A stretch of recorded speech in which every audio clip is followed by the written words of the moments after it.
कितनी तारीख आज है? 20/7/24। देखो बेटा, आज है प्रकाश का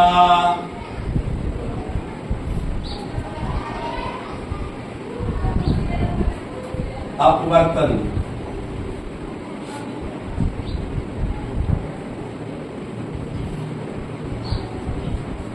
प्रकाश का अपवर्तन। देखो, प्रकाश का अपवर्तन क्या है?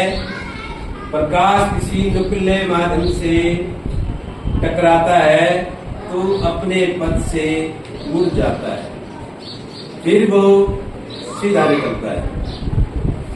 अर्थात किसी पारदर्शी माध्यम में या चमकीले माध्यम से जो आर है, जिसमें प्रकाश आर पार नजर आता है, उसमें से प्रकाश गुजरता है तो अपने पथ से विचलित हो जाता है। इस प्रकार प्रकाश का रास्ता बदल लेना प्रकाश का अपवर्तन कहलाता है। परावर्तन में मैंने आपको क्या बताया था? कोई मिरर है जिसको एक तरफ से पेंट किया होता है, उसमें से प्रकाश टकराएगा तो सीधा चला जाता है मुड़ करके, उस बिंदु से जाएगा तो सीधा जाएगा, उस बिंदु पे वापस नहीं आएगा, आगे जाएगा प्रकाश।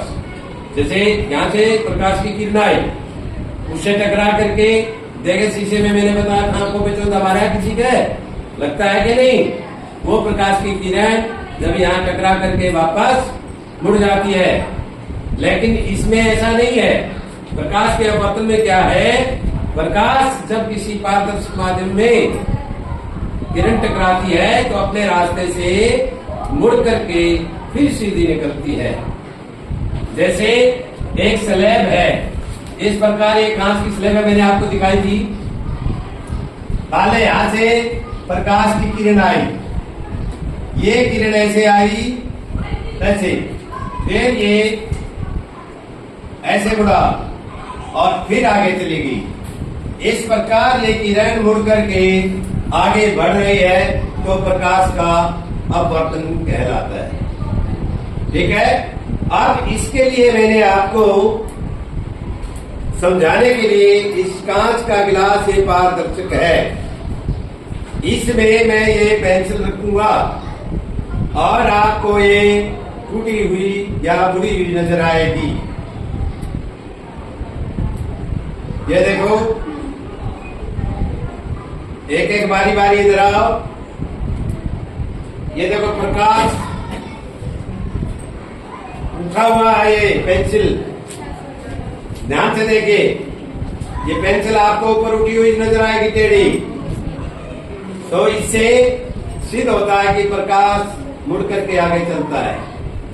ये परावर्तन। इसके अलावा जैसे कल बताया था मैंने, हम रेगिस्तान में जाएंगे और धूप में बाहर खड़े होकर देखेंगे तो हमें ऐसे लगेगा कुछ दूरी पर पानी है, लेकिन वहां जाएंगे तो क्या मिलेगा? बालू, रेत। रेत के सिवाय हमें कुछ नहीं मिलेगा। ठीक है। तो इस प्रकार जो है उसको हम बोलते हैं मृग मरीचिका, भ्रम, मृगे मरीचिका या भ्रम। हमें भ्रम हो जाता है, भ्रम हो जाता है कि ये चीज पानी है। सड़क है, सड़क पे 4 रुपए जाते हैं, खड़े होकर देखो थोड़ी दूर पे आपको पानी नजर आएगा, वहां जाके देखो कुछ भी नहीं, सड़क है। तो ये है मृग मरीचिका। इसका नाम मृग मरीचिका क्यों दिया गया है? सुन लो ध्यान से। मृग मरीचिका इसलिए दिया गया है, मृग की नाभि में कस्तूरी होती है जिसकी सुगंध अच्छी होती है, लेकिन उसको पता नहीं है जो कस्तूरी तू ढूंढ रहा है घास में, वो तेरे अंदर ही है, इसलिए इसका मृग मरीचिका है। हम देखते हैं कि सड़क पर पानी है, जाते हैं तो सड़क नजर आती है। ठीक है। रेगिस्तान में खड़े होते हैं तो पता लगेगा पानी है, जबकि वो बालू रेत है। किसी पतीले के अंदर अपने घर पर पतीला भरो पानी का, बिल्कुल साफ, उसमें कोई भी मिलावट नहीं होनी चाहिए, उसके अंदर सिक्का डाल, और थोड़ी दूरी पर हटोगे तो आपको सिक्का ऊपर उठा हुआ नजर आएगा। ये है मृगमरीचिका। ये सारे के सारे प्रकाश के अपवर्तन के उदाहरण। ठीक है, तो यह है प्रकाश का अपवर्तन। अब इसके बारे में जैसे ये स्लाइड दिखा दी है, इसमें क्या है, इसके नियम है। क्या नियम है? आपतन कोण और परावर्तन कोण हमेशा बराबर होता है। जो प्रकाश की तरफ से किरण आती है, जैसे ये किरण आई है, ये सूर्य है यहां,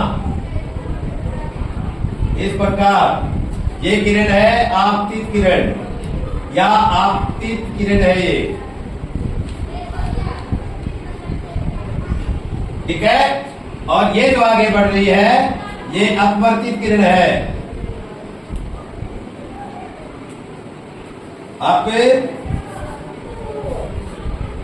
अपवर्तित किरण। और ये जो कोण बढ़ते हैं, ये वाले कोण आई बराबर आर, कोण आई बराबर हमेशा आर रहेगा। ये आपतन कोण है, ये अपवर्तन कोण है, ये सदैव बराबर रहते हैं। समझ में आई?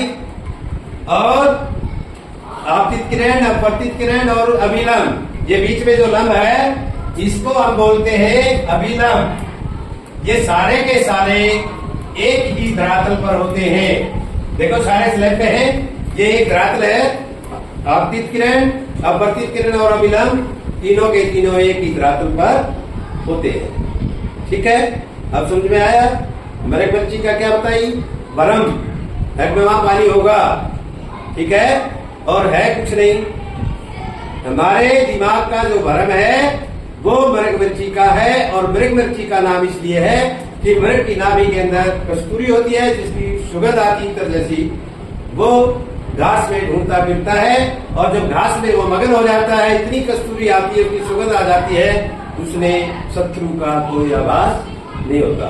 शत्रु आसानी से पकड़ लेता। जैसे शेर है, लकड़बग्गा है, वो पीछे से वार करके उसको पकड़ लेते क्योंकि अपनी धुन में चलता है वो। ठीक है, इसके बाद कल मैंने आपको बताया था कि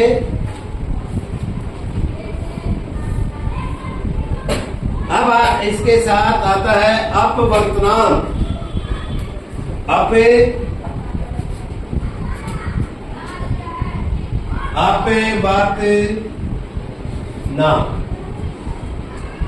अपवर्तनांक क्या है?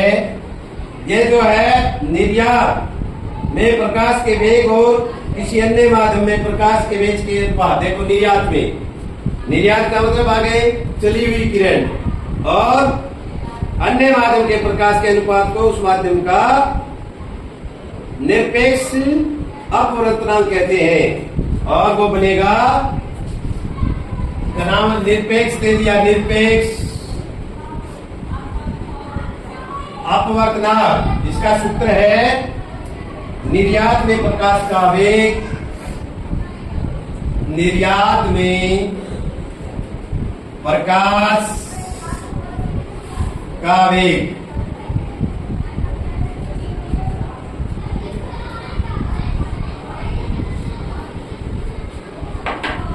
बटे में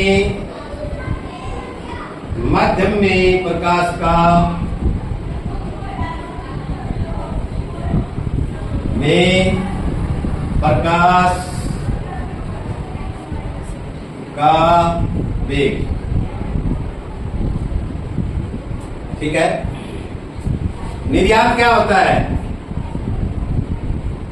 निर्यात जो आगे जाएगी हवा में प्रकाश की गति और माध्यम में प्रकाश की गति। जैसे स्लैब है, ये कांच की स्लैब है, इसमें जो प्रकाश की किरण जाएगी उसको क्या बोलते हैं? माध्यम में प्रकाश का वेग। आगे बढ़ के जाएगा निर्यात में प्रकाश का वेग। ठीक है,